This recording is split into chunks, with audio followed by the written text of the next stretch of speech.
Ya, salam. Selamat Paskah buat kita semua. Ya, ada beberapa ini ada Tiara. Wah, surprise ini ada Tiara datang nih. Ada Pak Ali, ada satu keluarga juga dari saya nanti kenalan Om. Iya, hari ini saudara yang saya kasihi, kita belajar sebuah kebenaran firman Tuhan, satu peristiwa yang sangat luar biasa.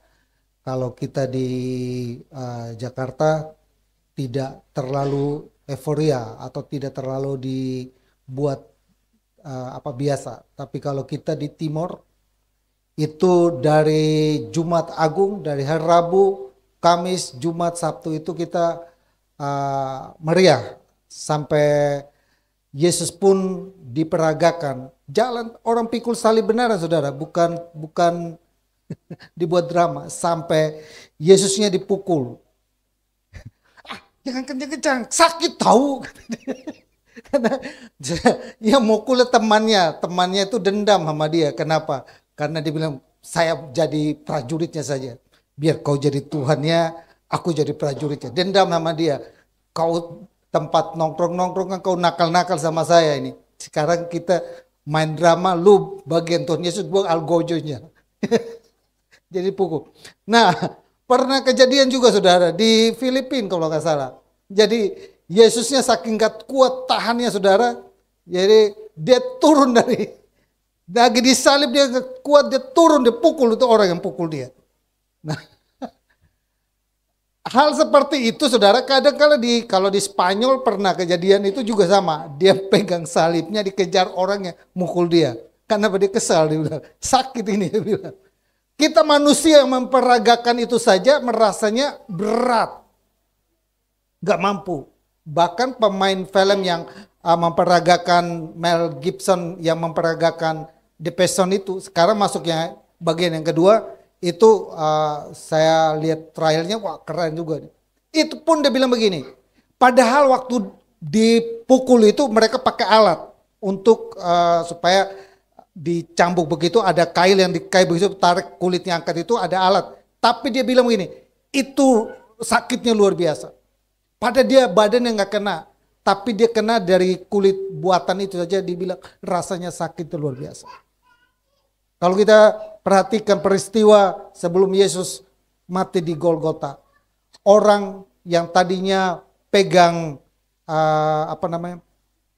daun palem, mereka bilang hosana bagi dia, hosana.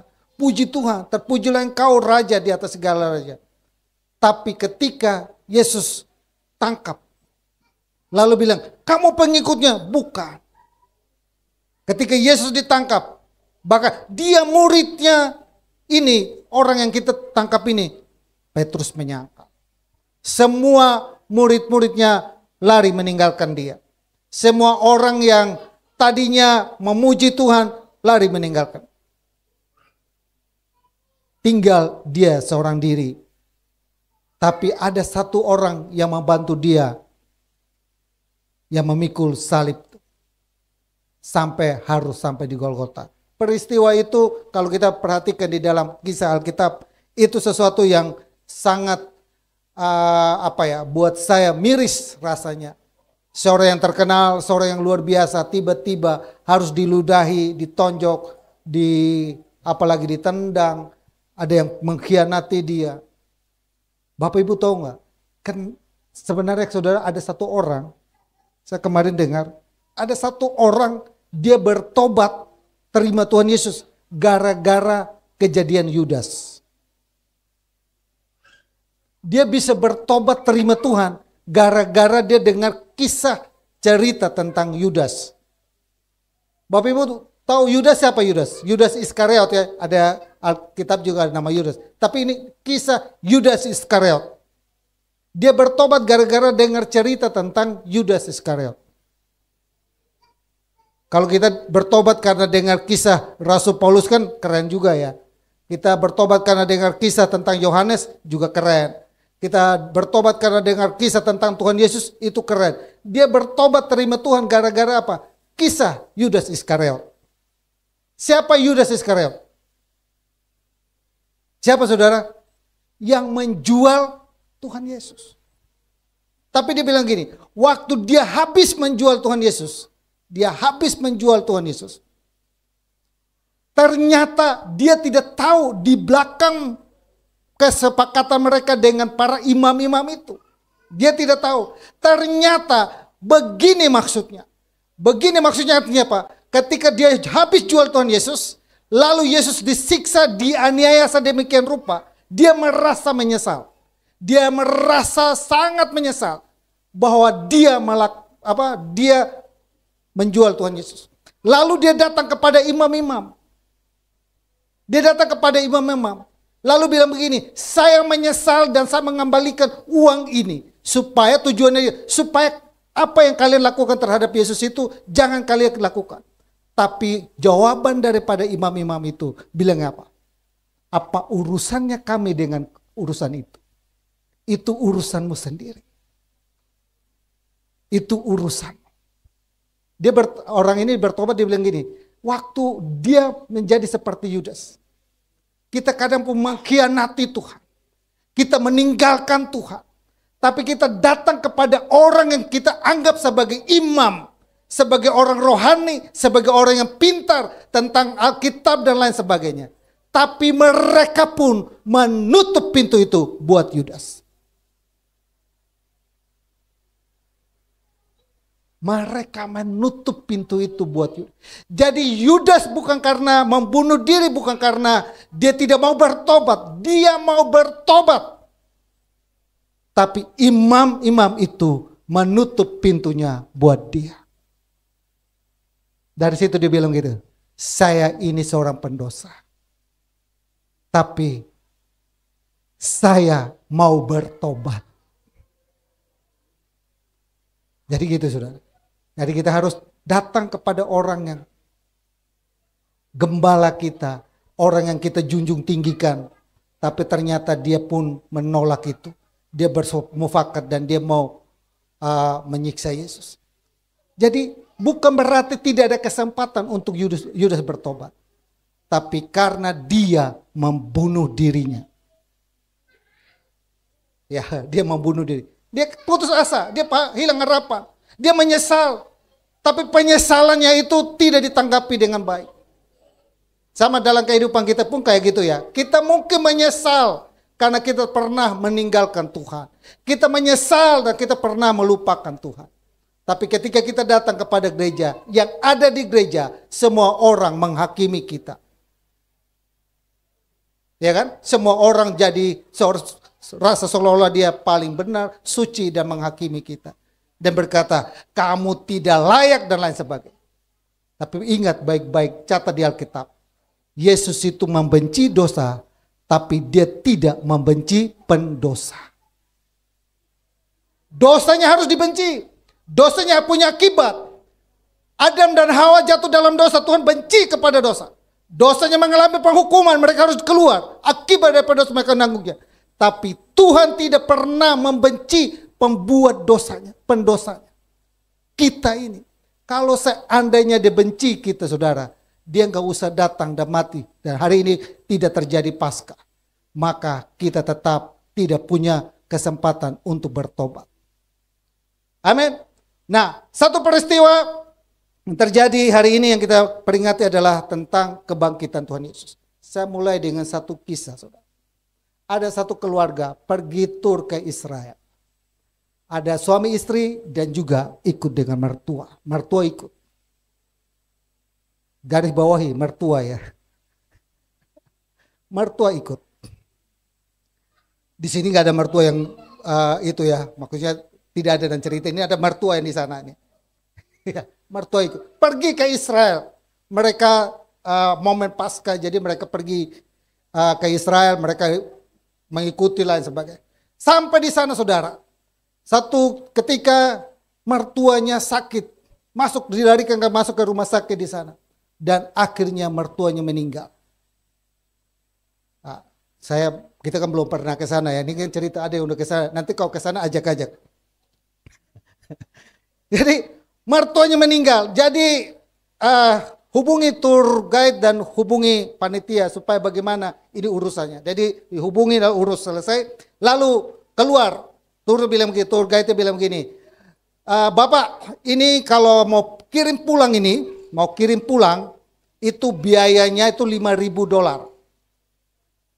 Tapi kalau Bapak mau dikubur di sini nih, seperti teman-teman kita yang itu kan senang loh, $150. Kalau mau dikubur di tanah suci, $150.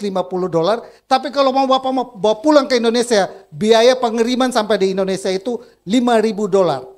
Nah, saya mau nanya ke Bapak Ibu, kira-kira Bapak Ibu kalau ada di posisi suami istri ini, pilih yang mana? Pilih yang mana? $150 atau $5.000? Lalu suaminya ambil keputusan. Gini Pak Tour Guide, saya pilih $5.000. Kaget dong. $5.000 berapa sekarang? Saya pilih $5.000. Kan harusnya $150 masih bagus. Kenapa kamu pilih $5.000? Kan ada opsi $150 doang yang kami akan kuburkan di sini, dan nanti satu saat kamu bisa cerita kayak kasih tahu itu ada apa, mama kamu ada di sana, ada nenek kamu, ama oma kamu ada di tanah suci.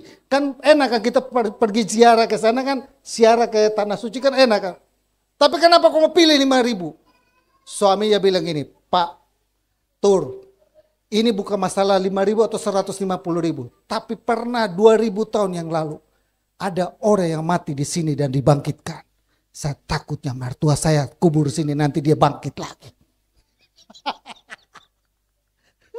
Jadi sebenarnya tujuannya dia nggak mau mertuanya bangkit lagi.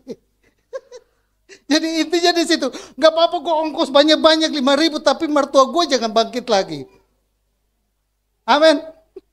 Karena rasa itu bukan mantu yang baik. Jangan jadi mantu seperti itu. Karena dia ingat itu. Yesus pernah bangkit. Di hari ketiga bangkit, tiba-tiba kita kubur. Kita sampai Indonesia, mama bangkit. Nah lu kan. Oke, itu sekedar intermezzo sedikit. Satu kisah lagi. Ada seorang supir. Ada seorang ibu pergi ibadah Paskah. Lalu dia kekurangan, dia pesan. Kalau sini dia tidak punya mobil, dia pesan Grab. Datanglah Grab itu di rumahnya jemput dia. Sampai di jemput jalan, di tengah jalan. Dia maksudnya mau bilang ke Pak supir, dia tepuk ini, Pak belok ke kanan. Menurut mapnya kan, dia mapnya, tapi dia menurut dia belok ke kanan lebih dekat. Jadi dia tepuk supirnya, Pak. Begitu dia tepuk supirnya, supir langsung banting setir, so. Hampir masuk jurang. So. Lalu dia rem. Maaf, kenapa Bapak begitu? Maaf, saya minta maaf. Soalnya tadi ibu tepuk itu, saya kaget. Soalnya tadi saya ini supir mobil jenazah. Jadi saya kira si mayatnya tepuk saya. Mayatnya bangkit dong. Jadi mayatnya bangkit, jadi saya langsung banting setir. Selama ini kan kayak gitu, cerita horor sedikit kan. Oke ya. Nah, Yesus bangkit saudara. Ayatnya di mana? Mari kita baca satu perikop ini. Ya, saya hanya bikin kepada kita Lukas pasal yang ke-24 ayat ke-6. Ia telah bangkit. Ya, baca di Lukas pasal yang ke-24 ayat 1 sampai 6. Tetapi pagi-pagi benar pada hari pertama minggu itu mereka pergi ke kubur membawa rempah-rempah yang telah disediakan mereka.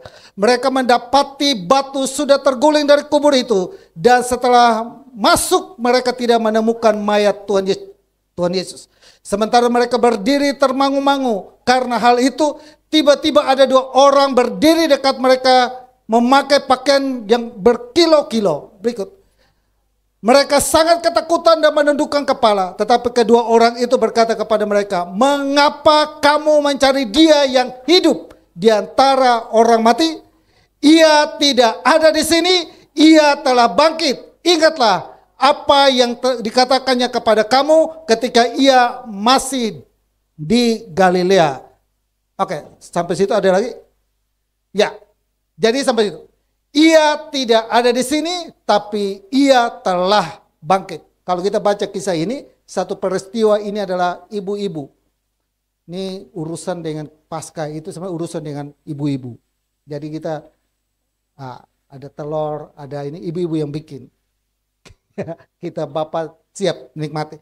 Nah, satu peristiwa begini, kebangkitan Yesus adalah inti dari iman Kristen. Kebangkitan itu adalah inti dari iman Kristen. Seandainya Yesus tidak dibangkitkan, Rasul Paulus bilang, sia-sialah iman kami kepada Tuhan. Sia-sialah pemberitaan kami, sia-sialah ibadah kami, sia-sialah pengorbanan kami seandainya Yesus tidak dibangkitkan. Itu adalah dasar fondasi dari kita. Karena kita punya Tuhan yang bukan hanya berkuasa atas alam semesta, tapi juga berkuasa atas alam maut. Tadi saya searching, Yesus per 3 hari 3 malam di perut bumi kata Alkitab. Lalu ngapain dia selama 3 hari 3 malam? Kalau kita baca 1 Petrus, dia memberitakan, mendeklarasikan kemenangan terhadap maut, terhadap orang-orang yang mati sebelum dia. Mereka mati sebelum Yesus datang, lahir sebagai Mesias. Lalu ketika dia menyelesaikan tugasnya, dia ada di kubur, dia pun memberitakan tentang kematian dan kebangkitannya, jaminan kehidupan. Dan kalau kita baca, ketika dia bangkit, ada orang-orang yang bangkit. Dan itulah saya rasa waktu dia bangkit, waktu saya merenungkan, jangan-jangan waktu ikut bangkit, yang ikut bangkit juga Adam dan Hawa bangkit. Ya kan? Karena Alkitab tidak mencatat di Bapak Ibu baca Kejadian, kapan Adam dan Hawa bangkit. Kapan dan Adam dan Hawa atau Nuh dan peristiwa Abraham dan lain sebagainya bangkit. Pada peristiwa Yesus bangkit. Fondasi, dasar. Kalau Bapak Ibu nanti saya kasih Oke, berikut aja next slide. Next slide gini, ada beberapa pandangan tentang ajaran tentang kebangkitan. Nah, berdasarkan ajaran yang pertama adalah orang-orang Farisi. Mereka mengajarkan bahwa kelompok ini percaya pada kebangkitan orang mati. Mereka mengajarkan bahwa setelah mati orang benar akan dibangkitkan untuk menerima pahala, sedangkan orang jahat akan dihukum. Keyakinan ini berakar daripada teks-teks perjanjian lama, termasuk Yesaya pasal 26 dan lain sebagainya. Mereka percaya bahwa nanti dia akan bangkit, tapi nanti di akhir zaman. Konsepnya. Lalu berikutnya, kalau orang Farisi, nah inilah yang menjadi persoalan. Waktu Yesus mempersoalkan tentang ajaran ini adalah orang-orang Saduki. Kalau orang-orang Farisi masih percaya tentang nubuatan yang ada di dalam Alkitab. Orang percaya itu pasti nanti suatu saat bangkit. Tapi orang Saduki bilang begini, sebaliknya kelompok Saduki tidak percaya pada kebangkitan orang mati. Mereka hanya mengakui teks-teks yang ditulis dalam Taurat dan tidak menemukan dasar untuk kebangkitan dalamnya. Dalam Matius pasal 22 ayat 23 sampai Yesus menghadap para Saduki dan membahas persoalan ini. Jadi persoalannya situ, orang Yahudi ada yang terpengaruh bahwa orang mati itu tidak dibangkitkan. Sedangkan orang Farisi mengajarkan bahwa orang mati itu bangkit pada akhir zaman. Ada satu kelompok yang sekte lagi, tapi saya tidak usah bahas itu. Tapi Bapak Ibu coba perhatikan di dalam berbagai ajaran, di berbagai ajaran apapun. Coba ajaran mereka searching dan tanya mereka tentang kebangkitan. Hampir semua orang tidak spesifik seperti ajaran Kristen tentang kebangkitan. Kebangkitan di dalam Kristen, kita bangkit dan kita menerima pahala dan mahkota. Sedangkan mereka di luar Kristen, mereka juga dibangkitkan. Tapi mereka akan dihukum. Itu ajaran Kristen di dalam kitab. Kalau perhatikan di teman-teman di Kedar sana, mereka tidak terlalu spesifik tentang kebangkitan. Bangkit nanti untuk menerima upah dan pahala berdasarkan perbuatan baik. Jadi nanti mereka bangkit, tapi bangkitnya itu ada syaratnya. Di dalam dunia selama dia hidup itu dia punya amal baik atau tidak. Kalau tidak dia akan dihukum dan dia masuk ke neraka. Kekristenan tidak mengajarkan itu. Kita berbuat baik karena kita selayaknya, sepatutnya berbuat baik karena dia terlebih dahulu sudah berbuat baik kepada kita. Konsepnya beda. Kalau mereka berbuat baik, agama berbuat baik supaya dia mendapat pahala. Supaya dia selamat. Kalau kita berbuat baik karena saya sudah selamat, maka sepantasnya saya berbuat baik. Mungkin teman-teman yang ada di penjara ya. Itu kalau bahasa ini cocok kalau mereka menerjemahkan itu. Begini, kita divonis mati. Divonis mati. Tapi ada orang datang tebus kita. Dan kita bebas. Saya mau nanya, orang yang nebus kita ini bilang begini. Lalu kita bilang begini, mengajak kita, ikutin dia. Kira kita ikut atau tidak? Pasti kita ikutin. Karena dia ini berharga banget buat kita. Dia berjasa banget. Saya divonis mati, tapi orang ini datang menebus saya. Saya percaya orang ini, orang baik. Saya berbuat baik kepada orang ini bukan karena supaya saya dapat satu perhatian, bukan. Tapi dia sudah sangat baik kepada saya. Sepantasnya saya berbuat baik. Amin. Bukan karena saya berbuat baik nanti. Kalau saya berbuat baik supaya dia tolong saya lagi. Enggak. Itu sudah selesai. Pertolongannya, kuasanya, berkatnya, mujizatnya disediakan buat kita. Yang perlu kita lakukan, bagian kita berbuat baik. Bukan karena motivasinya supaya saya kalau berbuat baik supaya saya diberkati. Itu Alkitab mengikuti kita. Bukan kita mengejar itu. Tapi dia mengikuti kita. Amin. Mereka di luar sana, mereka mengejar itu. Saya berbuat baik supaya saya dapat pahala, saya dapat mujizat, saya dapat pertolongan. Tapi kalau kita berbuat baik, ketika kita berbuat baik, kebaikan demi kebaikan itu mengikuti kita. Amin. Itu dasarnya. Yang kedua, berikutnya, next.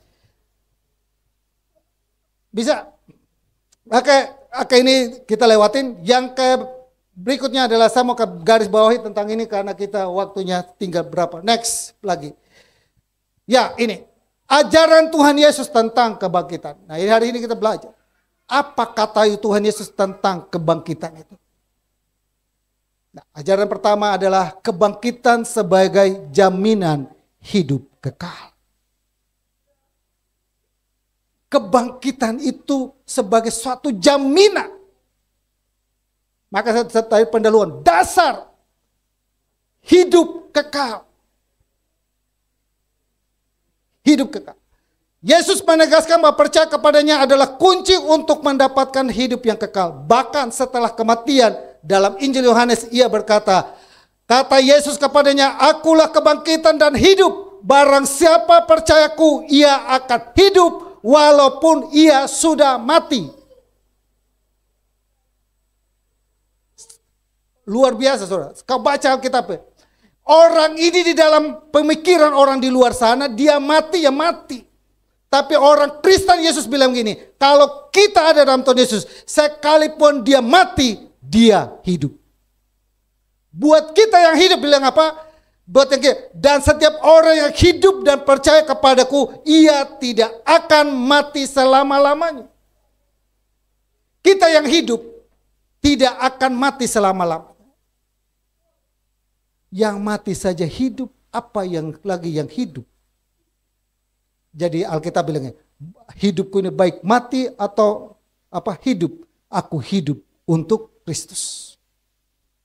Amin ya. Jaminan hidup kekal.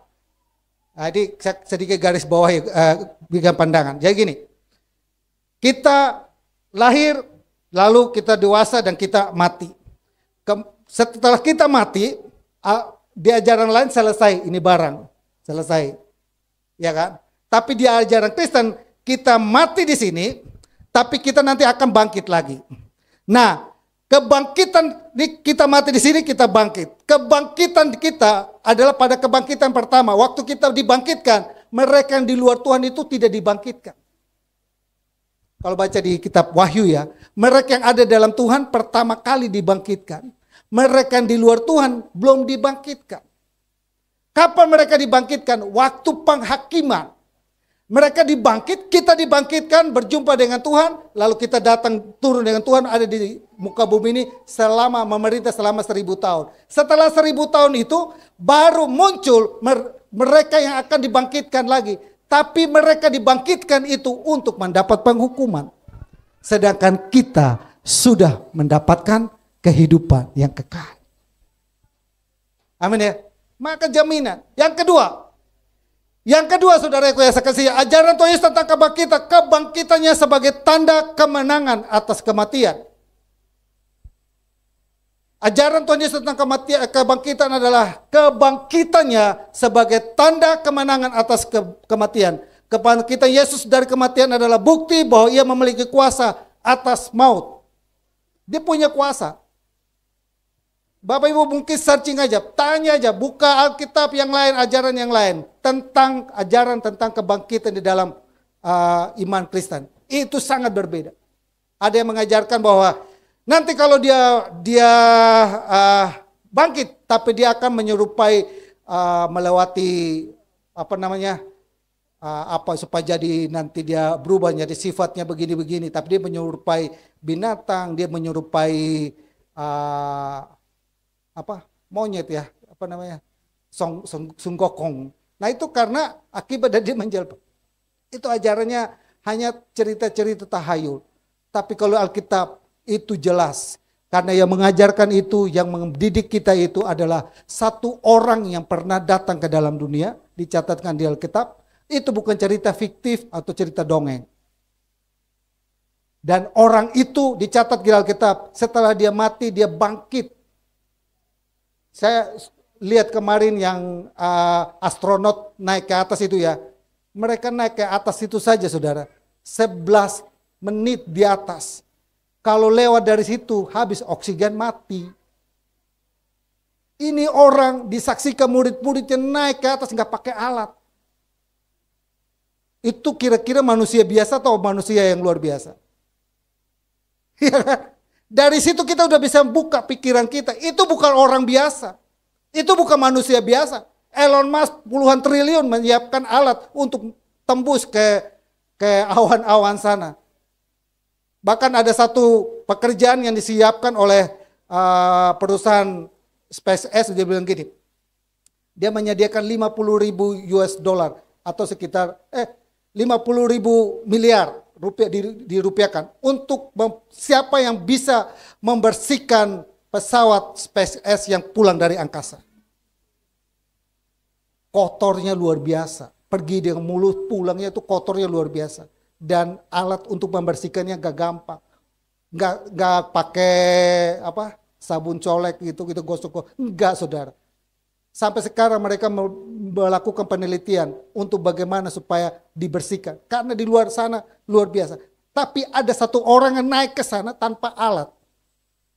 Itu kehebatan. Nah, 1 Korintus pasal 15 ayat 55 sampai 57. Hai maut, di manakah kemenanganmu? Hai maut, di manakah sengatmu? Hai maut, sengat maut ialah dosa, dan kuasa dosa ialah hukum Taurat. Tetapi syukur kepada Allah yang telah memberikan kepada kita kemenangan oleh Yesus Tuhan kita. Amin. Kebangkitan itu memberikan kepada kita tentang kemenangan. Jadi dalam kekristenan, iman Kristen, hidup iman Kristen, baik maut, baik kuasa maut, baik kematian tidak berkuasa atas kehidupan kita. Buat mereka di luar sana, kematian itu masih berkuasa atas kehidupan mereka. Mereka mati nih, bingung mau kemana. Iya kan? Bingung mau kemana kita. Kan kita hidupnya cuma 2 kali nih. Satu di sini dan satu di dunia yang sana. Nah di dunia yang sana siapa yang tahu? Dan orang yang pernah datang dari dunia yang di sana kasih tahu ke kita. Tapi kita tidak tahu. Bahkan kita bilang itu cerita bohong. Itu dongeng orang. Itu tidak mungkin. Dia yang kasih tahu. Hai maut, di mana sengatmu? Sudah dikalahkan. Sudah selesai. Sudah beres. Amin ya. Ya. Rasul Paulus menegaskan itu. Bahwa kebangkitan itu memberikan kemenangan buat kita. Tidak menakutkan lagi. Maka kalau kita baca di Alkitab, kematian di dalam orang Kristen itu dikatakan mati berbahagia. Mati untung. Nggak ada ruginya loh. Ya kan? Ada orang bilang gini, untung dia mati. Coba dia hidup. Ya kita nggak tahu juga kan. Kan gitu kan. Untung dia mati. Coba kalau dia hidup. Kita nggak tahu juga. Ya. Oke, yang ketiga, Cepat. Yang ketiga adalah kebangkitan sebagai janji bagi pengikutnya. Dalam ajarannya Yesus menjanjikan kebangkitan bagi orang-orang yang percaya kepadanya. Ia mengingatkan kita bahwa hidup setelah mati adalah kenyataan bagi semua yang mengikutinya. Hidup setelah mati adalah suatu kenyataan. Alkitab berkata di Yohanes pasal yang ke-5 ayat 28 sampai 29, janganlah kamu heran akan hal ini, sebab saatnya akan datang di mana semua orang yang ada dalam kubur akan mendengar suaranya, dan mereka yang telah berbuat baik akan keluar untuk kebangkitan hidup, tetapi mereka yang telah berbuat jahat akan keluar untuk kebangkitan penghukuman. Yesus sendiri mengatakan di Yohanes, menegaskan itu kepada kita, bahwa ada sebuah janji bagi mereka yang ada di dalam Tuhan. Yang tadi saya jelaskan tentang kebangkitan, tapi dia mengalami kebangkitan untuk dihukum. Kita tidak dihukum lagi. Amin. Amin ya. Jemaat WC, saya berharap kita memahami tentang ajaran Tuhan Yesus tentang kebangkitan. Yang keempat adalah kebangkitan sebagai dasar iman Kristen. Kebangkitan Yesus adalah inti dari berita Injil dan fondasi iman Kristen. Dalam surat-suratnya Paulus menekankan pentingnya kebangkitan Yesus untuk iman orang percaya. Roma pasal ke-10 ayat 9. Jika kamu mengaku dengan mulutmu bahwa Yesus adalah Tuhan dan percaya dalam hatimu bahwa Allah telah membangkitkan dia dari antara orang mati, maka kamu akan selamat. Mau selamat? Kan persoalan manusia cuma itu. Persoalan manusia yang paling berharga cuma itu kan. Kita makan, minum, kita kaya apapun, tapi kalau kita tidak selamat bagaimana? Kita di dunia ini punya mobil, punya rumah, punya fasilitas segalanya, tapi kita kehilangan keselamatan. Bagaimana? Ya kan? Persoalan utama manusia itu selamat. Nah, keselamatan itu dapatnya di mana? Hanya di dalam Yesus. Tapi di luar sana kan begitu banyak ajaran yang mempropaganda sedemikian rupa. Mereka muncul di abad yang ke-7. Alkitab kita ada di abad yang pertama. Bapak Ibu garis bawahi, Alkitab itu kenapa dikanon dan dipres, disaring sedemikian rupa, supaya tidak ada orang yang bisa menyerang sedemikian rupa untuk mengatakan bahwa itu palsu. Kalau dia bilang kita punya Alkitab palsu, kita mau kata kepada dia, lu punya asli atau tidak? Kalau lu nggak punya asli, jangan lu ngomong. Ya kan? Karena tiap hari kita tidak pernah bicara tentang Alkitab kamu. Di khotbah-khotbah mimbar, di ibadah-ibadah mimbar, kita tidak pernah bicara Alkitab kamu. Tapi di khotbah-khotbah mimbar-mimbar kamu, setiap hari Jumat, kamu ngomong tentang Alkitab kami. 80% kamu kutip Alkitab kami, tapi kamu bilang kami punya palsu. Saya ngomong begini karena di YouTube nanti heboh.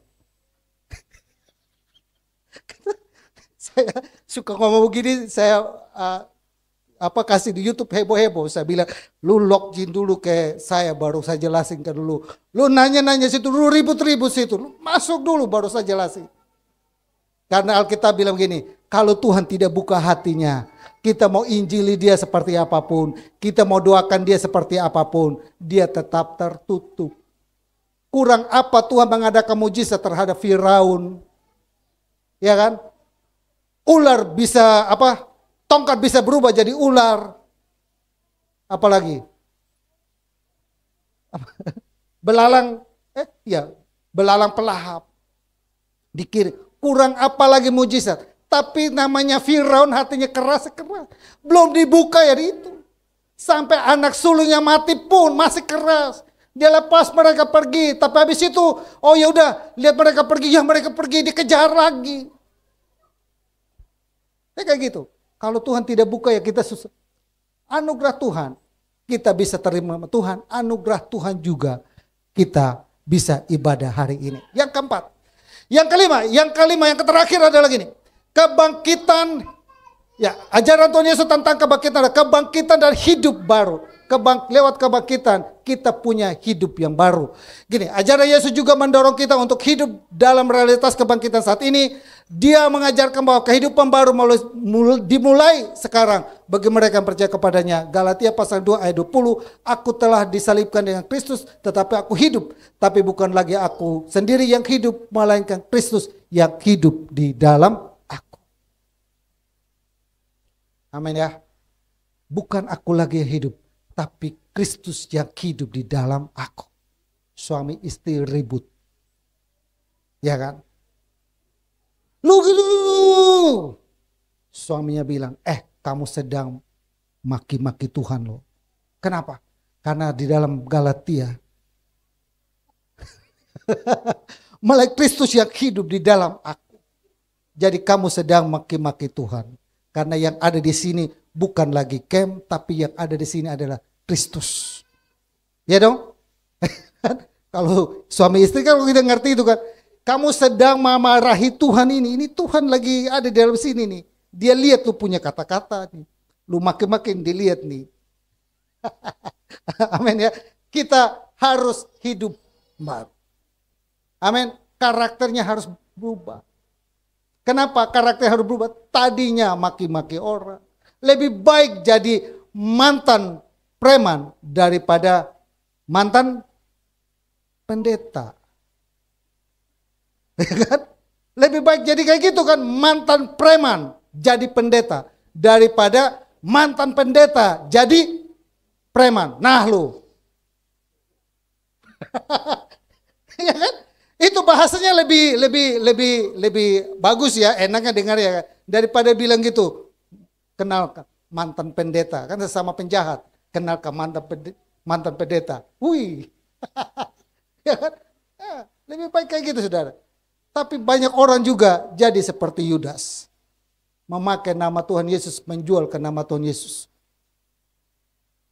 Dan menikmati hasilnya.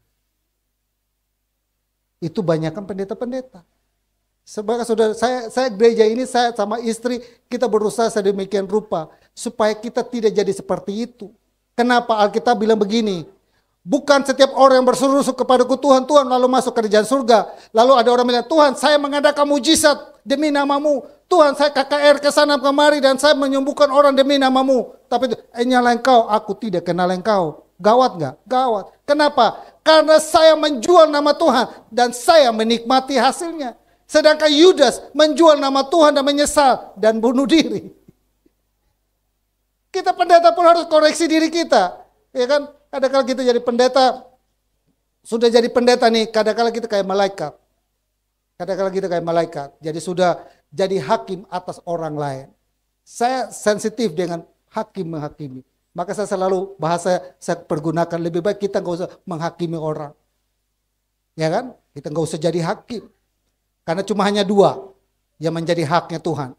Ya, Bapak Ibu garis bawahi, cuma hanya ada dua yang menjadi haknya Tuhan atas kehidupan kita. Yang pertama adalah dia berhak punya perpuluhan. Yang kedua berhak untuk menghakimi.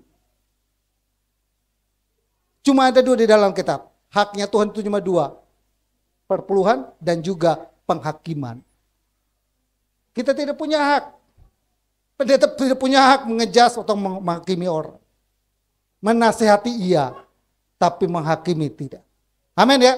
Ya, kita harus hidup baru. Ya, hidup baru. Karakter kita harus baru. Jangan kayak dulu saya di tempat pelayanan saya dulu. Pulang-pulang ke rumah. Pokoknya tiap hari Minggu pulang-pulang ke rumah. Ada suaminya WA saya. Pak Kem lihat. Di mimbar tuh Pak Kem lihat. Lihat di mimbar tadi. Bagus banget Pak Kem. Penampilannya bagus kayaknya. Salam. Haleluya. Tapi di rumah Pak Kem. Saya nggak tahan Pak Kem. Saya sampai sekarang saya nggak tahu siapa yang WA saya. Bapak siapa? Pak Kem gak usah tahu. Pokoknya Pak Kem saya udah tahu Pak Kem. Pak Kem gak usah tahu saya. Oh ya udah, saya kan gak juga mau tahu. Ya. Kenapa? Di gereja kelihatannya malaikat, tapi di rumah kelihatannya kita nggak tahu kan. Hari ini peperangan kita sesungguhnya setelah kita keluar dari gereja ini kan. Kita hidup di sana, kita bergaul di sana, tutur kata kita di sana, orang bisa melihat kita berubah apa tidak. Karena Alkitab Yesus yang ada dalam diri kita atau tidak? Orang melihat Yesus ada perubahan apa tidak? Dia rajin ke gereja, dia rajin beribadah, dia rajin memberikan perpuluhan, dia rajin pelayanan dan lain sebagainya. Tapi adakah perubahan dalam hidupmu? Karena kebangkitan yang sesungguhnya, Yesus bangkit memberikan perubahan dalam kehidupan kita. Harus berubah. Amin. Hati ini harus berubah. Udah gak bisa keras lagi. Amin ya. Amin Bapak Ibu. Bisa taruh, angkat tangan kita. Taruh di jidat kita. Sadar.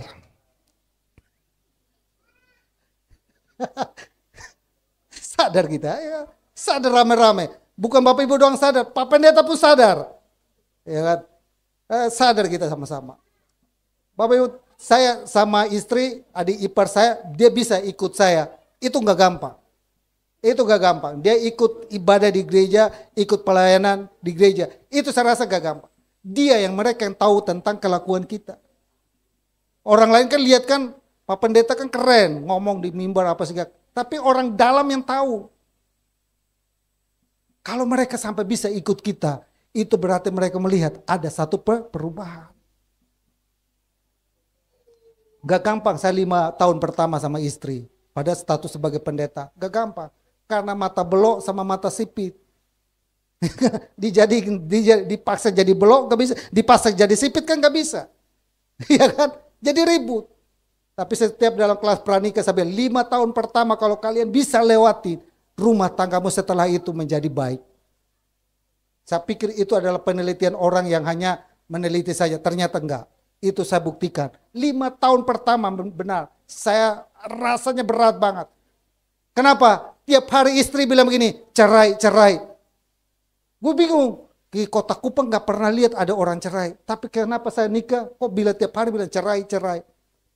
Tapi saya tidak pernah keluar dalam mulut saya untuk ladenin itu. Cerai, cerai. Itu terus sudah. Lama-lama kan jadi, ya udah ayo. Kalau kita tidak kuat di 5 tahun pertama, bubar. Bubar. Saya sudah pernah angkat koper mau pulang Kupang. Kenapa? Udah gak kuat. Udah gak kuat. Kenapa? Rasa-rasanya berat. Tapi saya tahan. Saudara. Betul penelitian itu. 5 tahun pertama itu ujian yang berat. Tapi setelah saya lewatin 5 tahun itu. Saya sampai hari ini berdiri. Karena adanya perubahan dalam kehidupan saya. Amin. Amin. Ibu mau nambah ibu? Mau lihat ada perubahan kah ibu? Oke. Saya rasanya itu renungan firman Tuhan buat kita hari ini. Kita belajar tentang ajaran Tuhan Yesus tentang kebangkitan. Pasca memberikan kepastian hidup, pasca memberikan kemenangan, pasca memberikan jaminan hidup, pasca memberikan perubahan hidup dalam kehidupan kita. Amin. Tundukkan kepala kita berdoa. Terima kasih Tuhan. Buat kebenaran firman-Mu hari ini telah meneguhkan kami, biar kami terus belajar mengikuti Engkau Bapa. Lewat Paskah kami belajar peristiwa yang sangat penting dalam kehidupan kami. Engkau lahir, mati, dan bangkit, dan berikan kemenangan kepada kami. Berikan kepastian kepada kami, berikan jaminan bagi kami. Berikan kami karakter yang baru, hidup berubah dalam kehidupan ini. Terima kasih Tuhan, meteraikan firman-Mu, berkati kami semua. Dalam nama Tuhan Yesus. Haleluya. Amin.